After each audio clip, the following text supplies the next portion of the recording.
Hello everyone and welcome to State of the Realm, your weekly Final Fantasy XIV podcast. This week we're going to be taking a step back from Ultimate to absorb the plethora of information that came out of the various interviews at the recent E3 trading show. There's a lot of little details here and there, and Sly even has a lot of notes that actually a lot more thorough than what I was going to do for this show, so get some clappers in the chat for Sly right here. But we got a show to do, so I'm one of your hosts, Michael, Mr. Happy Pogrom. Of course, joining me is Sly, aka Slythefox, aka Sligh, aka Greyfox, aka my boy Blue. How you doing? I'm doing pretty good. Yeah, you were thorough, man. I was impressed. Yeah. Like at a time that I was doing chores, I'm like, you know what? Let's do some notes on this shit. And I did. I didn't get to do all the notes I wanted to do, but mainly for like 3 interviews. But yeah, like I seen the other interviews, I just didn't do notes for them. That's all. Yeah, I was just like, I had way less planned, and then I saw this, and I was like, you know what? There's a lot more here than I was initially planning on talking, and it's good. So, yeah. How you doing, Sly? I'm pretty good. Productive, better than me then. I had a terrible day today until now. I was able to get chores done and everything. I kind of took the day off from stream just to do chores because I realized that my laundry was piling up. I'm like, damn. I kind of did the same. But I had no intention of doing laundry. Mel asked if I could, and I did it. So I had no intention of doing the chores. But as soon as she asked, I was like, "Yeah, I'll do it right now." I guess I wasn't doing anything. So good. It was chore day. It was laundry day for you, and that should be the new title of the show. It should be "Stay Around 171 Laundry Day." Yep. And considering some of these peachy questions, it might be the. Depending on what kind of laundry we're talking about here, because some of the questions that you reminded me existed for some of these interviews are peaches. No, dude, dude, if these are peaches, dude, these things rotted like before they were even presented, kind of peaches. Yeah, it's not even fresh peaches at this point. I mean, we get a lot from the interviews, but that's okay. Before we get into the interviews, though, just a quick thing. We finally got an official day for patch 4.35. It's going to be a week from today. Sly's excited, I can tell by the look in his eye. Yeah, it makes my birthday stream easy. Makes it easy. Damn, yeah. You're heaven on high. So close to July 4th. It's like me being so close to Christmas. Yeah, I couldn't wait on fireworks. I was impatient. You didn't have the grand entrance, I suppose. Nah. But yeah, so we're 5 weeks. At this point, this exact episode, we are 5 weeks after patch 4.3 released. Specifically speaking, Tsukiyomi, main story quests. 3 weeks ago was Ultimate.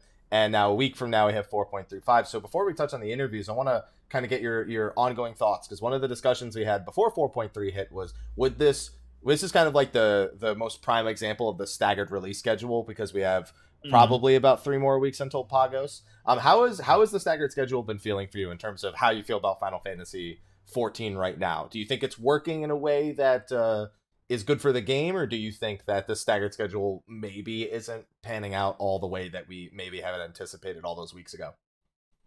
Personally speaking, I think it works.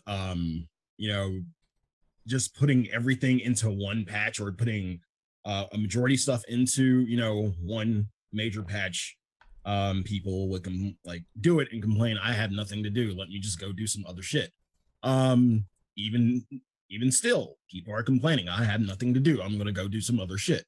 Like you're always gonna get that complaint from people, no matter if you do staggered releases or you put all your eggs in one basket. I personally feel like we need these staggered releases just to keep us a little bit hungry for the newer content that's going to come out eventually, and not to say that we have nothing to do, even though people still say it. So I'm okay with it. How are you feeling about it?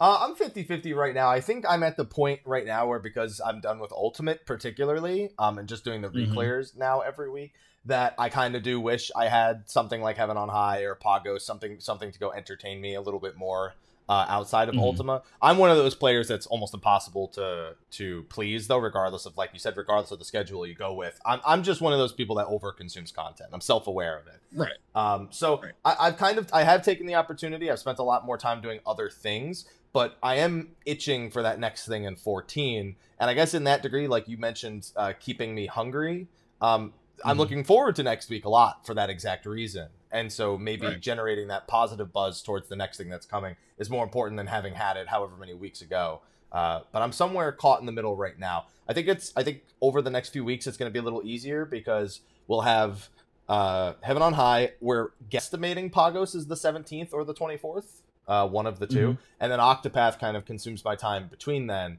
And I think the biggest thing is between Ultima and Heaven on High, I actually didn't have much to consume my time there. So that might be why I'm feeling that way. I didn't really have another option lined up for me personally in that time. Well, another thing I'm concerned with is going forward, still doing the staggered releases. After 4.4 and I guess 4.5 and onward, if there is onward after 4.5, even with staggered releases, there's not much to look forward to. So I'm kind of worried that with staggered releases in those later patches where it's kind of the end of the expansion, so to speak, I'm concerned that like people will still, even though we are getting content, people are just still going to like not be as vested because it's the end of the patch and there's no raid. There's potentially no ultimate, so people. There's not even no potentially. It's not happening. I'm telling you. Yeah. But my fear is that people will lose interest before anything is happening, before any content comes out, and they probably won't even give the new content a chance just because they're already out of it mentally. Yeah, I mean, this kind of goes back to the conversation we had with Layla and Zepp regarding no ultimate in 4.5, where something to keep, as you said, to keep people vested going into the next couple of patches. I mean, the story is the big thing that's probably going to keep people vested. I know I personally want to see the Four Lords, Eureka, the actual main story. I want to see those things unfold, and I think that's kind of like the big draw for me looking at the patches. 4.4 does have a raid tier, obviously, so I'm always looking forward to knocking that out of the way. And for me, it's literally a day or two to knock those things out, and then gear grinding for however long after that. And I'm not going to feel as motivated without an ultimate going forward. I know that much. But yeah, I definitely feel that way. I feel like there's a lot of questions to answer, and whatever the next live letter is, they need to start answering them because people are going to be desiring the information about what's 4.4 and after a lot more than they normally are. Right. I don't think we get those answers though.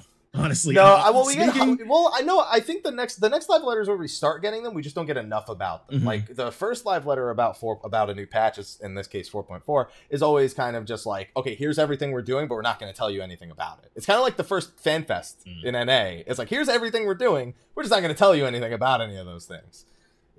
So we might start getting an idea of what their plans are. My fear is that they're kind of banking on this regional championship for Feast to be a lot bigger than I think it's going to be in terms of keeping players invested over a period of time. And I'm not sold on the idea. Well, they did sow the seeds of that like really, really early on. How early are we talking? Like last year when we were all memeing about esports and everything, they did kind of lay the groundwork pretty early. So I can see why they're making kind of a big deal of this, because they really wanted it to be a big deal. So I don't think it's going to be. I mean, it will be for the hardcore PvPers. That's your jam. If that's your jam, it's for you. Do it. Good luck. Have fun. But I don't feel like the majority of the player base will be as vested. Just saying. We'll see. I mean, hopefully the regional championship does better than we're kind of giving it our notions towards, because I know I'm not super anticipated. I'm excited because I'm sure that I'll know a handful of people who are competing in it, and I'll want them to have a good time, and I'll want them to win that, get that free trip to FanFest and compete and win the prize. I'm going to have that excitement for them, but it's still not, I'm going to have it from afar. I'm not going to be one of those people who's also PvPing and trying to get into that regional championship myself. So I'm hoping for the best, but I honestly think 4.4, 4.5. I mean, I think there's going to be a new Rival Wings map. That's not the same rule set, so it's not going to be giant robots. It's not going to be the MOBA version. And I think there's probably going to be something we're not expecting, like one update, because Heaven on High isn't getting any more floors after the first update. We know that much, but it's supposed to be more challenging overall in theory than the previous one, because it's the same challenge for a longer period of time, so much less room to screw up. And then Eureka is going to keep getting updates, but I mean, we kind of know how we feel about Eureka so far. Pagos might change our direction there, but I have a feeling that new PvP map is the only super unexpected thing, and even then, it's not really that unexpected. It's just not that hyped, I suppose, that I could be anticipating for the 4.4, 4.5 era. My question for you is, Sly, it's seeming less and less likely like we're going to have a 4.6 based on some of the interview details that we're going to be going over later. Do we get it? Do we get an expansion that's before June? And maybe that kind of quells what people's expectations are. So let's lay this out. If all things go according to the way they've always gone before, then second, third week of September will be 4.4. FanFest will be in November, and then 4.5 will be, let's see, 1, 2, 3, probably January-ish. Now, that leaves 4.5 until the expansion if there's no patch after that. So do we think that maybe it gets like a May release instead of a June release or something like that? Or do you think that it's just going to be this long gap like it kind of always has been? There's a potential for it to be early. If we're looking at early access, I'm thinking late May.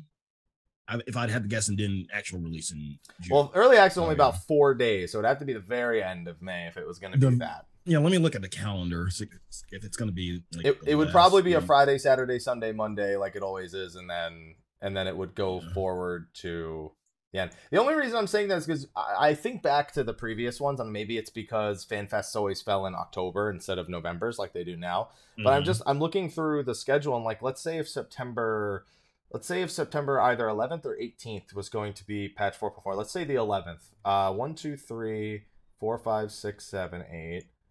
9, 10. On the 10th week is when FanFest would be happening. It'd be when FanFest had just ended, actually, after the 10th, just before the 10th week. Then 11, 12, 13, 14, 15. I mean, the 16th week is literally New Year's, so expect January 8th, because they're not going to do it right on New Year's Day.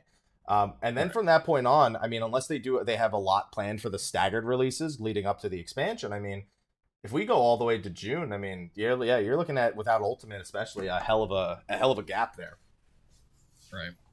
So I'm wondering if maybe it ends up being a little earlier, because it feels like we might be done with things a little sooner than expected. But with regards to Stormblood, we had an idea that the devs were ahead of schedule in terms of development for Stormblood. We don't know. They haven't said anything about what they're doing for the expansion. We'll probably get more of that after FanFest. And in terms of the time frame, like if they're on schedule, if they're still working on things, we'll probably get that information probably late January, early February, as far as like where we're going to be and where the release will be. So I think it'll kind of work out the same way it always has. Didn't they give us the release date at the NA Fan Fest last time? They did. Yeah. Okay. All right. Yeah, I'm just trying to figure that part out, because I'm looking towards 4.5. Luckily, it's very busy era. Right after 4.5 is Kingdom Hearts 3. Resident Evil 2 Remake is right around there as well, and then we don't know what else. I personally don't know what comes right after that. So just trying to think of keeping busy between those few months, waiting on 5.0, pretty much. Yeah, we'll be pretty busy. It'll shape out to be a good time for gaming, I guess. Well, I guess we first have to worry about 4.35, because that's next week. You have any plans for Heaven on High right on Tuesday? Just do it. Now, are you just doing 1 to 30, or are you planning on taking a dive past 30 next Tuesday? I plan on taking a dive past 30, hopefully. Just need to get a crew together, and that'll be easy. People want to do it. I'm gonna breakfast club it. I'll be up anyway. I'm gonna breakfast club it as well. We're trying to go to 100 in the first day is what we're trying to do, but we need to get our ether pool, like weapon and armor stuff up, so I don't know what the I want to do a 1 to 30, then make another save file, go 1 to 30 with the second save file, then keep going till we die, and then go back to the first save file and go. That's what I want to do, but I don't know if that's what the actual plan's going to be. How long do you anticipate someone soloing? I think it's going to be faster than Palace of the Dead. I think only being 100 floors, even if the difficulty is significantly higher. You have to consider with the new commanders in Heaven on High, including the primals that you can get, that those first 30 floors and saving those things up is going to be way more crucial than it was in Palace of the Dead, where pretty much the most important thing was having the one to kill the undead on the 91st through the 100th floor, specifically on Nebeth. So with this, only being 100 floors plus having a lot of instant clears, I guess it really depends on how serious they were about the difficulty being consistently between the 180th and 200th floor of Palace of the Dead. If that remains true, it's going to still take a while, but I think only being 100 floors, no matter what, is going to be a significantly shorter period of time. And I think we're going to see significantly more solo clears of this in particular than we did to Palace of the Dead, which, for the record, has 4 total clears, 3 on the global servers and 1 on the Korean server.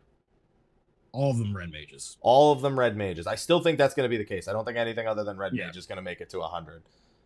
Did they say that you could potentially solo with any job? They said you can try with any job. Feel free. Just wanted to clarify, because I feel like, because the devs are normally about making content like, hey, you should be able to clear, like in terms of raids, hey, you should be able to clear with any comp. Any job should be able to come in here and clear this. They haven't said that. But a composition of 1 is very different than a composition of 4. They say it's different. You're right. They say that this is designed for a party of 4. So if you beat it as a party of 1, you're doing what's technically not. It's not designed that way. It's not designed with that one person in mind. We didn't even see the Necromancer added until months and months and months after, when they deemed. I felt like they saw people getting close and they were like, "Oh shit! If they actually do it." We should probably have something for that. Yeah, let's do it before anyone beats it. I feel like this case, there's going to be something there right off the bat. And as a reminder, like, people think that maybe other jobs might be able to do it. I still don't think they will. The big reason why Red Mage gets third is because it can survive and kill at an equal pace. Paladin can't kill. Paladin's probably the best tank for it, in all honesty. They can stay alive, but they can't kill fast enough, and it's the same with Scholar. Summoner's going to get fucking annihilated, so... Even with all the free floor clears that come from the primals, I'm just not optimistic anyone but Red Mage can really beat it. Just personal opinion. One day. No. No day. I don't think they ever changed Palace of the Dead to make it that way either. I think Palace of the Dead will always stay the way it is, and Red Mage, that's it. So no future palaces will ever, I guess, accommodate to allow other jobs to clear. So I don't think there's a big enough benefit to making it so all jobs can clear out. I feel like when I go in on Monk, for example, getting as far as I can is a good feeling, and it compares me to another Monk. I'm not looking at how when the leaderboard's compared to other people, it's only comparing you to other people within your job, because it's unreasonable to compare a Monk against a Red Mage, for example. And I feel like getting to as high as of that leaderboard as possible, based on what's relatively considered possible, is satisfying enough. But it does also get me to try Red Mage, because I want to see what the hubbub is all about, and I'll probably do the same here. I died on like 141 my last Red Mage try in Palace of the Dead, because I didn't expect the jump in difficulty from 140 to 141, and the dude hit me twice and I was dead, and I was like, all right, I see what you're doing here now, and I kind of want to test that going into Heaven on High a little bit more, personally speaking. I don't know if you're going to drink that Red Mage juice or not, but I'd rather drink that than Sam Kool-Aid. Wow. That had nothing to do with you'd expect me to say that, not you. I'm just saying. Pharos. Listen, the ghost of Pharos. I'm sorry. I can hear him right now. Sorry, not sorry. I can hear Pharos yelling at Ethis for his machinist gun blade while he shuns you right now. Right. I can hear. Sorry for us. It's okay. No. It's all right. No. Him and the other 3 samurais in the game can't be that offended. But anyway. So moving on. So now we've taken plenty of time to talk about 4.35. But when it came to E3, because of Ultimate, we kind of got to skip over a lot of the details regarding the very numerous interviews that came out from there. And I actually had notes, like kind of ones that I made last minute. But I like your notes better. So, because yours have a little bit more thought put into them. here. So we're going to go through some of the interviews that you've gone through. But before we start getting into random things, one of the overlaying themes of a lot of those interviews was asking about the Monster Hunter collaboration. We've only very briefly brought it up in the various weeks, so we should probably talk a little bit more about that collaboration, since that is probably the biggest thing that came out of E3 for Final Fantasy XIV. Definitely. I don't know about you, but I've literally not stopped thinking about it. And this is something we actually should be getting details about in just a couple weeks. They said early July we'd actually get full details, what the rewards are, when it's happening, all that stuff. So take me through your expectations for the Monster Hunter collaboration, because we don't have a great track record with collaborations Yokai Watch in the past. Now, on the 14 side or both sides? If you want to tackle both sides, go right ahead. All right. So 14 side, I expect it to be fairly difficult. I mean, this is the first time they've kind of gated content, like collaboration content past a certain level. You have to be 70. So of course it's going to be challenging. And then it's Rathalos, and Sujimoto has even said, like, Rathalos is something you really can't take on early. I mean, you could. I mean, if you I've been a brave soul before in Monster Hunter. Yeah, we all have. We all thought we were the shit, and we all tried to do it, and we got humbled. It made us sit down and be humbled. But like, yeah, I think it's gonna be fairly difficult. A lot of people would hope for like a extreme or something. I want it, please. I don't think we'll get it, but you know. I think we'll have a lot of fun with it on the 14 side. On the Monster Hunter side, I think they're getting a way better deal than we are. Yes, they are. Good Lord. I mean, like, Behemoth, I mean, a lot of people saw it coming. And in regards to, you know, the choice of Behemoth, I could name maybe a few FF Beasts or Primals that could probably replace it and just be as challenging, but I think Behemoth kind of fits the mold a lot better. And in terms of the challenge we're gonna get, hopefully we do get a tempered Behemoth. That's what I like. I don't think he's gonna really count as an Elder Dragon though. Since it's a collaboration, I don't think he's gonna be an Elder Dragon. He'll just be Behemoth. He'll just be not even a Wyvern. I don't know what his subclass is. He's a Zenogre, according to everyone who plays Monster Hunter. He's a Zenogre. A lot of people are really upset that getting Behemoth instead of getting Zenogre, because a lot of people are saying the skeleton looks like it's probably pretty similar. Right. But I think it'll be on the Monster Hunter side. I think it'll be fairly challenging. I really want to see how Behemoth is going to interact with other monsters. That's another thing that I'm really interested to see. Like, you know how in specific areas you might get a turf war or something like that. I mean, dude, I would not want to get into a turf war with a Behemoth. He'll just meteor your ass out of there. Exactly. And like in his little intro, he had a Joe tail in his mouth. He can do something. I'm really interested to see what he can do. So I'm Are we sure that's a deli? I thought it was one of those. What's the very first monster you hunt when you go to Elder's Recess? The fat one. The Jagras? No, I want a Jagras. No. Jagras is in the very first one. I mean, Elder's Recess and a Dodogama. There you go. A Dodogama? Was it a Dodogama? I saw a lot of people going back and forth between it being that, and mostly because the size of the Behemoth relative to the Dodogama. Mm-hmm. Also, the area they drop him in is where the Dodogama hunt does take place the first time. Right. Yeah. So I know a lot of people jumped to saying it was a Devil Hyo, but a Dodogama makes a lot more sense size-wise. Either way, he ate it. So he ate it. What can he do against anybody else? Yeah. Yeah. So what are you thinking in terms of, well, both sides?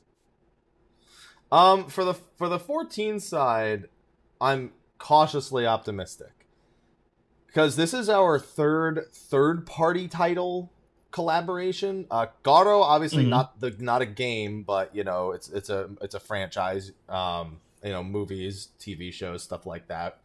And then we have the Yokai Watch, which we all have our opinions on.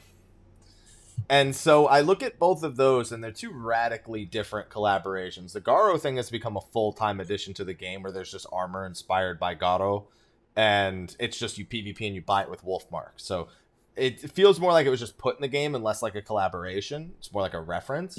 Whereas the Yokai Watch thing was very clearly a collaboration, and for the masochist at that, it was just brutal thing.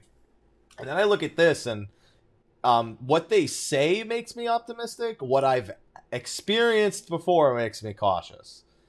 That being said, no, give me the question. No, I'm just saying it feels a lot. I'm not to say that the other collaborations weren't thought out, but it seems a lot more thought out than both Garo and Yokai Watch. And more importantly, like the first party collaborations, meaning other Square Enix titles, it feels more thought out than those two. Like chat just probably we've had Lightning Returns, we had Dragon Quest, we had Final Fantasy 11 twice, 2 different Final Fantasy 11 ones at that. And I look at the attention to detail to this, and I guess what feels like the commitment to this one, and it just feels so much more intense. And so I have higher hopes for it. I don't get me wrong, I'm not expecting it to be this like massive content update where I'm like doing shit for like tens of hours and whatnot, like I would for like a Savage raid tier. What I am expecting is something that's well crafted, unique, and I guess mutually fun for both parties. Right. On the Monster Hunter side of thing, I haven't felt much motivation to log back into Monster Hunter since the game launched. I now have that motivation because I was Hunter rank 99 and I never bothered. I didn't log in for Devil Hyo. I didn't log in for Culve. I didn't log in for pretty much any of the patches they've done. Not Arc Tempered Kieran, especially not Arc Tempered Kieran. Or Arc Tempered Valhazak now. Fuck that guy. That guy's a bitch. That guy's a little bitch. All right. I don't care if he's tempered, Arc Mega Tempered. I don't give a fuck. That's Valhazak's a little bitch. A lot of people are saying like Arc Tempered Valhazak is the shit right now. He's kind of beefy. I don't give a fuck. He's beefy. Everything in that game's beefy. I'll still fuck up a Valhazak. Okay. I don't give a shit. I also have, I don't know how much Arc Tempered deals with the dot. I have a build that makes me immune to the normally. I don't know if Arc Tempered goes through that immunity. Oh yeah. Like a lot of people are saying if with the miasma builds, like the dot still ticks pretty fucking hard. Well, I wasn't getting the dot, so I guess if I just play well, I'll never get the dot. There you go. But I haven't just felt the motivation to log in. I'm waiting for G rank with Monster Hunter. I want to see that level of challenge, and literally, unfortunately, it's called the Ultimate version of the challenge because it's pretty much exclusive, from what I understand, to Ultimate Series Monster Hunter games, the G rank. So that's what I'm waiting for Monster Hunter. This will whet my appetite a little bit while I wait for whatever it is they decide to do, or maybe I'll play again when the PC version comes out. But I think they're gonna have a hell of a time with the Behemoth in terms of fun. I don't think it's going to be a pushover hunt. I think they're going to make that. I just want to carve a motherfucker up. I'm going to chop off that guy's tail. I'm going to break his horns. And we know we're going to be able to do that shit too, because we're going to go through some interview things here. I'm more excited for the Monster Hunter side of it than I am for the Final Fantasy side, but I think mutually it's going to be a lot of fun. Okay. All right. Sounds good. Well, with this collaboration, just to go over some of the details that we got out of E3 and the various interviews, Rathalos is balanced for an 8-player party. That's, I guess, the most important detail to cover, because a lot of people were debating what kind of content it would be. Not only is it designed for an 8-player party, it has specifically been stated it will not be a Fate. And on top of that, it will be a medium to high level of challenge. They know it's not supposed to be, Rathalos shouldn't be a pushover. It should be something that players legitimately have to strategize for and prepare for adequately. And I'm curious what that means specifically, because Yoshi P has a way of judging kind of the general player base and saying these things, and then people hop in and they just stomp on it. You know what I mean? So I'm curious when he says these things, like where he's actually placing it, like what is it actually in terms of difficulty? Because comments like that, it's clearly a trial, but what are we actually looking at here? Well, I think he kind of like you kind of have like in terms of the preparation, he's kind of alluding to the Monster Hunter side. Whenever you really hunt a specific monster, you have to prepare. You have to, there's certain armor you want to have. There's a certain weapon, certain build you want to have. I think he's kind of alluding to a little bit in terms of difficulty, in terms of like how we're preparing on the 14 side. We just go in. We're just there. We're already ready. If you're done with Sigmascape, you're just there. Just go in. Just do it. That's it. Well, so the big thing with this is there's constant talk about wanting it to present something that's unique to Final Fantasy XIV players and referencing Monster Hunter a lot within, I guess, kind of the mechanics of the encounter itself. And that leads to a lot of questions, because when you look at that, I mean, you have things like preparing potions, materials, you know, in the case of a Rathalos, especially flash pods, you know, traps, sleep trap, like all those kind of things are things that you affiliate with an encounter in a Monster Hunter game. And I can't imagine they're going to make us go get these kind of things prior to the encounter at the very least. Lore-wise, probably.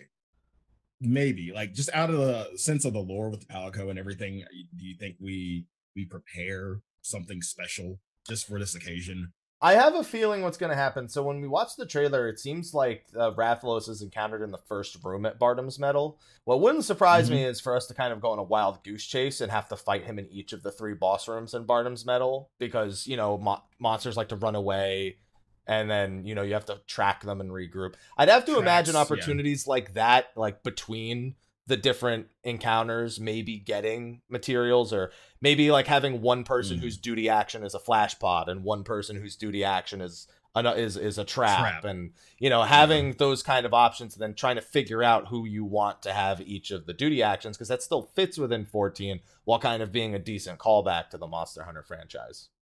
Do you think we get stuff like staggers? I mean, staggers and a part break on the 14 side? I think we do. I think they're going to do the thing where they make individual body parts selectable at certain points, and then you can break them off. And I think there's another comment that comes a little bit later. So I'm actually just going to read a long quote from him, and we can kind of dissect this and kind of try to take it to the next level. From GameSource.it, which I believe is a French website. The rough translation is, this time the collaboration is not purely for mutual visibility of the games involved like the previous ones, but it will be a true content update for the game with a medium to high level of challenge. No Fate event this time.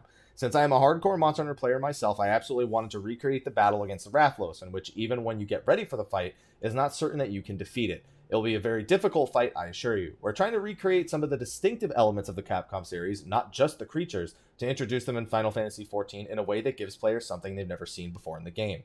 There will also be a narrative component, a particular secondary mission with very appealing rewards for all to be encouraged to complete it. We invite you to discover more about it next month when we reveal much more information. So the things we're dissecting here are mostly coming out of that statement, because it's probably the most loaded quote that Yoshibi has regarding the event on any of the websites. The not a Fate thing, medium high level challenge, it will be very difficult, but most specifically is trying to recreate distinctive elements, which is kind of what we're diving into right now. So, I mean, what are the distinctive elements for us to really break down? Recreate. When I think recreating body breaks, staggers, chasing enemies, having items that you have to prepare in advance. Random enemies getting in your, like if I'm running or through and a fucking Jagras shows up and fucking noms on me while I'm trying to fight, that wouldn't surprise me. But it's also outside of the structure of what 14 usually does, unless it's like a mechanic in a fight. You know what I mean? Now I know he's only said Rathalos. It's wide open. I mean, it's maybe not that possible, but it's wide open to the realm of possibility that we could probably get a turf war interaction. I figured with something from the 14 side. So, well, the last boss is just some fucking bird chilling in the last room. You know? True. The elephant in the first room, or the what kind of enemy is it right in the first room? It's not an elephant. It's a mammoth. It's a mammoth. I think it is. No, it's a mammoth. So. You're right. It's a mammoth. Okay. Yeah. So I don't know. Like, it could be turf wars between like what's normally in there. It's just that's what excites me, is the idea of them actually trying to capture elements of Capcom and not just literally, here's Rathalos, go beat the shit out of him. No AoE indicators is another thing. Mounting is another thing. And all these things are possible within 14's engine. It's just a question of what what are they actually referring to? Is there going to be a B-52 that flies through and drops fucking fire bombs on it? I hope not. Probably shows up in the end as a nod. Probably not in the battle, but like in the end, like I guess in cutscene that we get maybe. So right in the middle of it. So yeah. It's that statement every time I read it gets me excited, and then I just think what it'll actually be, and I'm like, all right, calm down. Yeah. I don't know how else to really put it. Just take it with a grain of salt, honestly. I mean, it's hard to. It's level 70. Like, they legit were trying to sell jump potions on the page. They're like, well, if you don't want to do all this shit, buy some jump potions. And then do the last 10 levels on your own. Which I thought was hilarious. But then we have other comments about not just what the rewards are, being very desirable, by the way, which tells me item level appropriate. Okay. Unfortunately, the thing I want most is accessories, and not exactly something I want to see in a Monster Hunter collaboration. I'm not here to see a ring from a Monster Hunter collaboration. I'm here to see a badass weapon or some shit.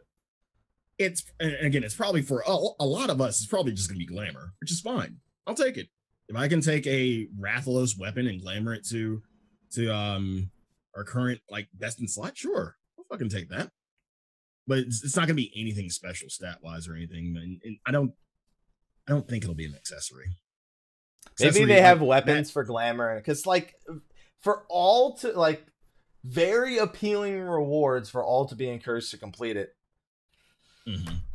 I don't know, man. I feel like it's got to be something at least somewhat item level appropriate. Maybe for a fresh 70 at the very least.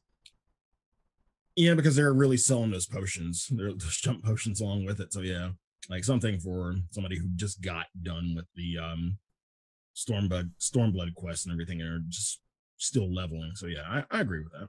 Dragoon gets an insect glaive. There you go. Master jumpers. No. Why not? God, no. You're not a fan of the insect glaive? I'm not a fan of the glaive. You know me. I'm about that great sword. I'm about that life. Dude, I'm Sonic the Hedgehog in the air, man. That's all you need to know. I'm a hammer boy. So then we have talked about how long the event itself will actually last. There's a lot of people are wondering, like people who don't play the game, like Monster Hunter players who may want to jump in. We have two very conflicting statements. One comes out of a Game Informer interview. It's something that he says, it's something we want to keep so players can jump in anytime whenever they're ready to try the content. Makes it sound like the Garo event, where it's more like a permanent addition to the game. But then we have a comment from Game Watch, a Japanese website that Reddit user Carrier of Light, who does a lot of Reddit translations. They said that there's the quote's a little bit more ambiguous, where they said it's going to be around for quite some time as opposed to indefinitely. So it's ambiguous and it doesn't necessarily conflict with the first statement, but it's not as, I guess, convicting as the first statement. Well, when you look at something like this, again, when have we really, out of all the collaborations, have we ever had an 8-man trial or 8-man anything? Never. What reason would there be to take something out like that? Like you give us a trial and then you take it away after a certain amount of time. I don't think they would do that. That's another thing how I feel is this, if you're going to put this much effort into something, making it limited time is a little bit less, especially the comment that this isn't just about mutually, I'll grab the quote again. This is not for mutual visibility of the game and is instead a true content update. You don't make a true content update temporary. Limited. Yeah. You just don't do it. And that's true of the Behemoth in Monster Hunter World. Obviously, people who are waiting for the PC version want the Behemoth to be there when the PC version comes out, you know? Now, on the Monster Hunter side, it's going to be a little bit different. I know they rotate things like Kulve comes and goes and Arc Tempered's come and go, so it's a little easier for them to kind of just be like, well, the Behemoth will come back around again. For us, it kind of just always has to be there. Like Yokai Watch came back around a second time, and yay! I can tell you right now, it wouldn't be as it's never as exciting the second time around. Or in the case of the Lightning Returns one, the third time around. Thank God they made that shit viable. Yeah, I'm curious if it will actually end up being a permanent addition, because if it is as unique as they say, I'm hoping they can kind of learn some new things from it and maybe apply them to other places in the game, because I think this is actually a good opportunity for them to kind of challenge themselves. I think it's a test, honestly, for that. I honestly think it's a test for what they could potentially do in other content, i.e. raids, like, you know, testing what they can get away with, like seeing how we can interact with Rathalos, seeing what exactly we can do. And then maybe in certain raids, we'll see stuff like, you know, breaking off pieces of armor or whatever from whatever we're fighting. So yeah, I think it's just a big test for us.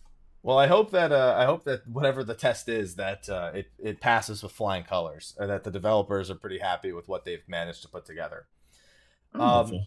I'm optimistic. Moving on to the rewards again, one thing that people were expecting when they saw the trailer was there's a Palico in the trailer, which is that moment where everyone just kind of goes, no. Everyone sees the Palico and they go, wait. That was my exact word. Wait, that's... I know what that is. And they see the Palico, and a lot of people thought it would be a minion, but we've got hard confirmation. The Palico is actually the quest giver. He is not a minion, which was somewhat disappointing. But I don't know if it's going to end up flipping around and be like, if the Palico can cart me as a mount, I'm perfectly cool with the idea. And now you see that makes me think about the fight itself, and going back to stuff like, remember, if you die, are you going to get carted in the actual fight? Yeah, I go back to Ultros and Typhon, because basically you get knocked out the ring. It's just a temporary ring out. You just don't die. It's a timeout for a few seconds. You get put back in. Yeah. So if you get knocked out, do you get carted and lose all your buffs and then go back in the fight? Yeah, that'd be good. Yeah. I mean, we have the teleport directly to party thing now. Right. Another thing is there's usually a death limit on hunts. That's another thing to keep in mind as chat's bringing up right now. So 3 deaths equals a wipe, I guess. 3 deaths could mean that's it. It's done. You failed. Yeah. Oh, that'll be great for pugs. First mechanic comes out, 3 people die, and all of a sudden it's over. You're like, this isn't Kieran. This is only supposed to happen on Kieran. Have you ever seen? Is this HR-49? Have you seen the video where somebody was fighting Kieran somewhat close to a camp, and they got killed by Kieran and they got carted? When they got up from the cart, Kieran was already charging a lightning bolt, and it happened to go directly through the camp. And as soon as they got up from the cart, they got killed by a Kieran bolt and failed. Like, they were in the camp, hadn't moved, and they just died a second time. First of all, why would you? Well, what the hill, it's kind of close, because there's one like right along the path, and then there's like a little thing that you crawl through. So I think it was around that one. Right. So it's kind of the same place where you'd fight the ice thing. I can't remember the name. It's been so long since I played. The ice bird is what I call them. Oh, Legiana. Yeah, Legiana. It's one of the first places you encounter Legiana in the early part of the game. So yeah. That's a great one. Go YouTube that video, guys, because that's the kind of experience I don't want to have in 14. I don't want to die. It's like when you're doing X Death and all of his shit goes through res immunity, and you just keep you get rezzed into an emptiness. It's like that, but it's in Monster Hunter. Yep. It's great. But yeah, since he won't be a minion, the only other thing we know for certain is a potion drinking emote, which who knows if that's even an emote? Who knows if that's part of the fight itself where they're drinking potion? They gotta heal themselves with potion. That's another thing. You ain't got no fucking healers. You got no fucking healers in Monster Hunter. You gotta drink them potions. Yeah. That's it. So, who even knows, man? And then we'll have to wait for the rest of the rewards. What do you think about the idea of them in terms of actually getting rewards? They want people to have to repeat Rathalos many times to get all the rewards. So that leaves me with 2 thoughts, and I can already see you and I are like-minded on one of them, because you want to say the same thing I want to say right now. My first thought is tokens like Extreme Primals. The second thought is, go for it, Sly. You know what you want to say. Tokens. Say what you think the second thing is that I'm going to say. You were so ready to say something. Just say it. Not minion, but mount. No. In terms of getting people to do Rathalos many times, what do you think will get people to do Rathalos many times? besides, you know, tokens and amount? Well, in terms of a reward structure, why would you fight a Rathalos a shit ton of times in Monster Hunter? You really want me to say fucking gems? Well, I mean, that's one of them. I meant breaking body parts, but yeah, gems, I guess, kind of falls into that category. A rare gem drop. Dude, if they make me have to farm a fucking Rathalos gem, I'm gonna fucking lose my mind. Oh no, no, please no. I just meant God, like, I mean, parts I can take. I'm okay with parts. Gems, I have. Okay, if they went like further past gems and it was plates, not gems, but plates, not plates. Oh, what was the other stuff? The other thing in Monster Hunter, the end game, the decorations. Decorations. I mean, if you're giving me materia for doing this, I'll do it as much as you fucking want me to. But yeah, see that. Oh God, I have so much horrible luck with gems in that. I don't want to talk about attack. I don't want to talk about attack decorations. I don't want to talk about it. I was Hunter rank 99, never seen one drop. Only got ones from quests. That's it. Never seen an attack gem. Streamstones. Streamstones I have pretty good luck with. I had pretty good luck with you. I can't even get my Streamstone to fucking upgrade my Devil Joe sword. I haven't seen I've got like 8. I've got like 8 spares of those if I could trade them to you, but I can't. Just give me a third attack gem. That's what I want. Please don't. I'm just curious if they'll want us to target body parts to get breaks for certain items to actually. I feel like that'll be too easy though, honestly. Like because you always get that party. Yeah, exactly. It's easy in Monster Hunter. That's what I'm saying. Like you always get that party that like, okay, I need this part. Can we go for that? Sure, and we do it, and it's said and done. So I think that'll be easy, not too bad.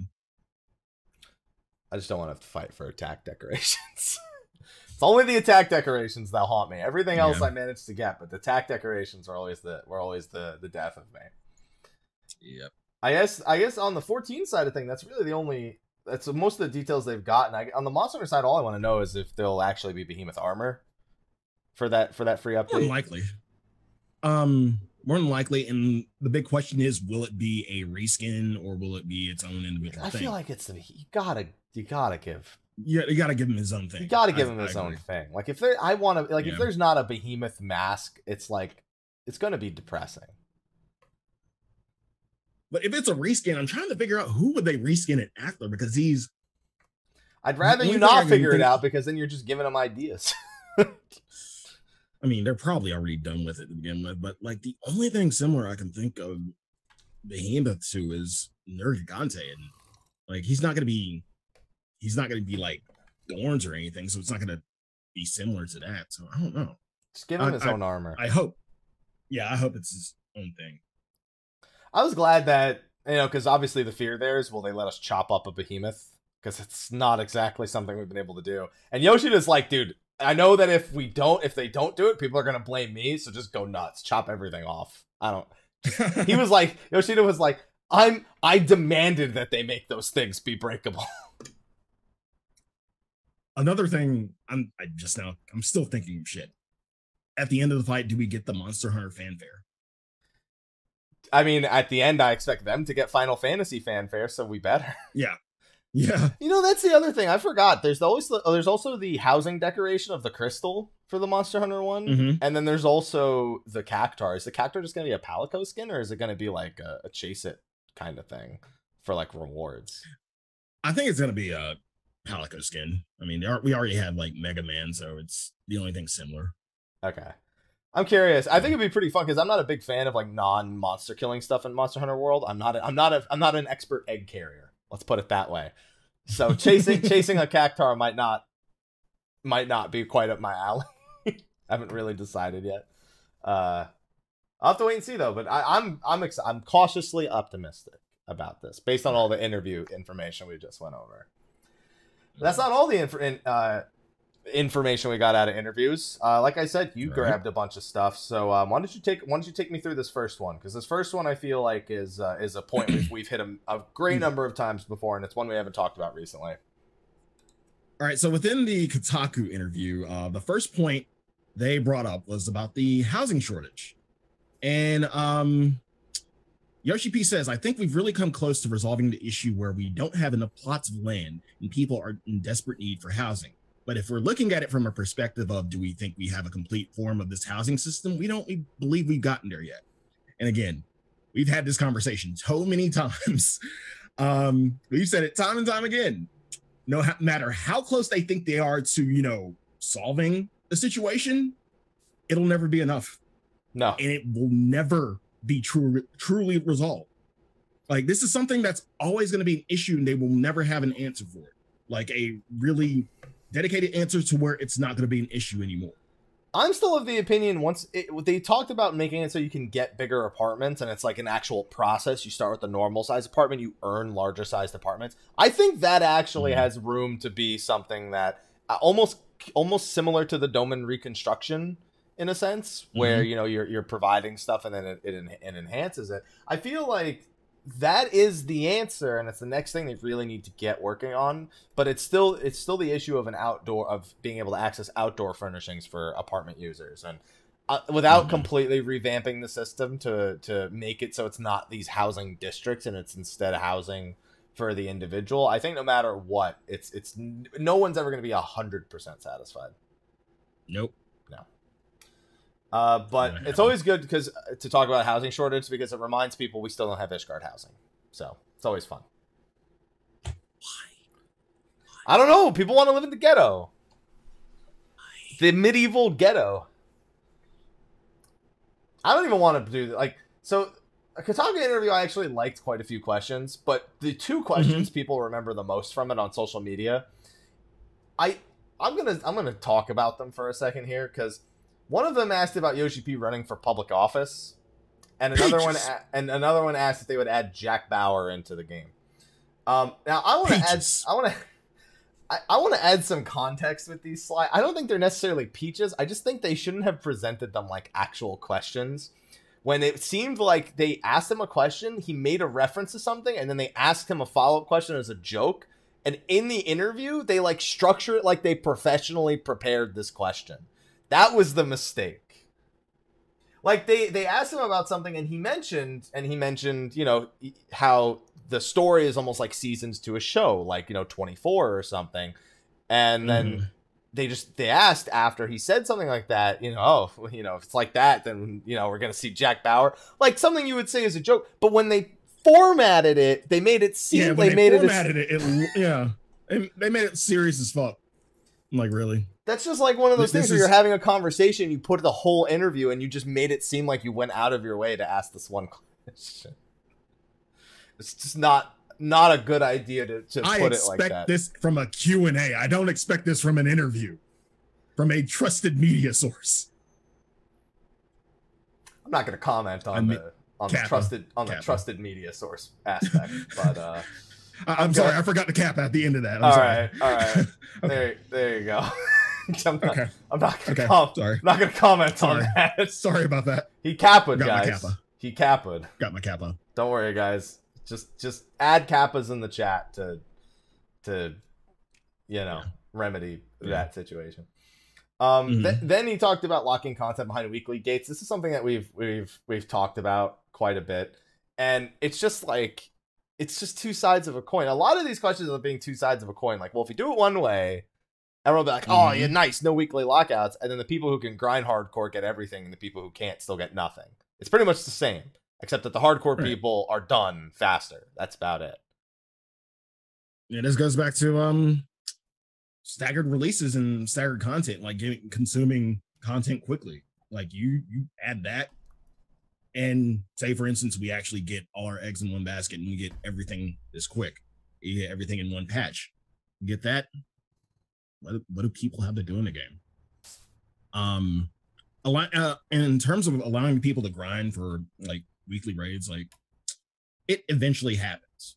When the new shit comes, we're eventually going to be able to do it. So I'm looking forward to that anyway. So I've grown used to it, and I don't want, you know, that ability early on. It's probably going to happen 4.36, to be honest, because they did it early last time. We didn't expect it, but yeah. They'll probably do it early again, and it'll probably be either 4.36 or like 4.38 or something. But they'll do it. They'll do it before 4.4 comes out again. Because look, the very next question that you covered was, players feeling overwhelmed with the story, and man, one of the things that came out of that question was that they did pretty much hard confirm they are actually like in the active phase of trying to clean up some of the earlier quests, pretty much, which is good news because it's obviously a big topic for conversation. It's something that kind of has to happen eventually to get people to not feel like they have to buy jump potions. And I'm wondering though, like they've said that's a monumental task. I'm wondering what the actual ask is for it. Like, what are those people who are working on that not working on to get that part done? I guess is the real question. I don't think it's that monumental. Honestly. It's gotta be, dude. It's so hard to write everything out. What could they be taking? Like this is just all of 2.3. All of 2.3 except fighting Ramu. All of it. There you go. And like half of 2.2 and half of 2.1. Dude, there's a lot to get rid of. I mean, even with the base story before you even hit level 50, there's this random gap from level 46 to 49 and nobody knows why it's there. And there's just and the quests at 46, like leading up to it, are not any different than all the other. It's really weird. There's a lot of very odd quests, but it just in the later part of even the base of Realm Reborn. Costa del Sol, another guilty party. This is content for us. These are questions for AR Zivia. Just saying. He's never gonna ask us about the Costa del Sol parts from fucking A Realm Reborn again. You never know. He's never gonna ask us about that shit. You never know. You're right. I do not know what FS has planned. Especially after Pagos comes out, because that's when the next AR Zivia will be. Yep. And then, of course, my favorite question.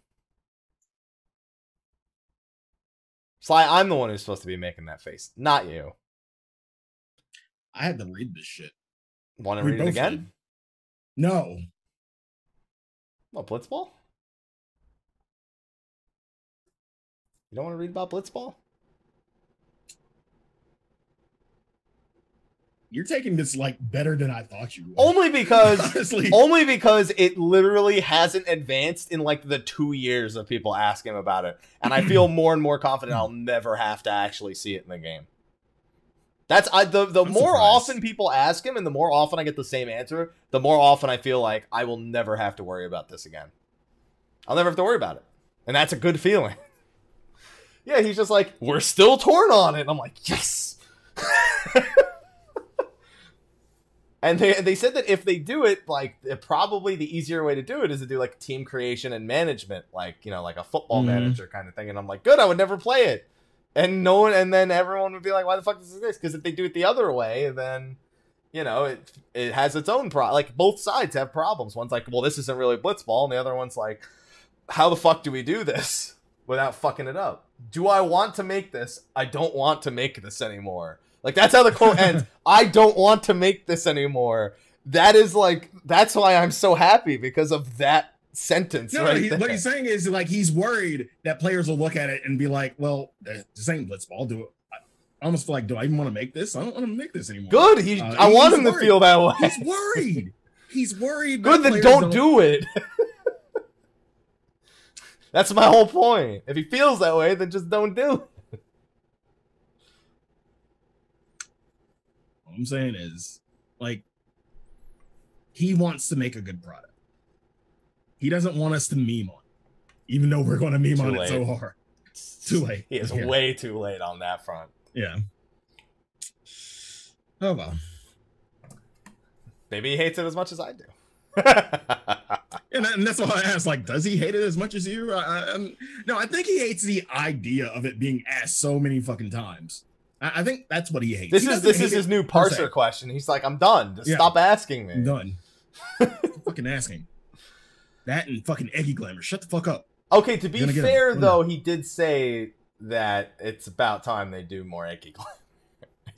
It has been a while since we've seen Eggy Glam. Yeah. I'm of the opinion that maybe part of 5.0 Summoner thing's gonna maybe rework the appearance of Eggy's a little bit. I'm kind of that opinion that maybe 5.0 will see kind of a significant overhaul to that portion of the job.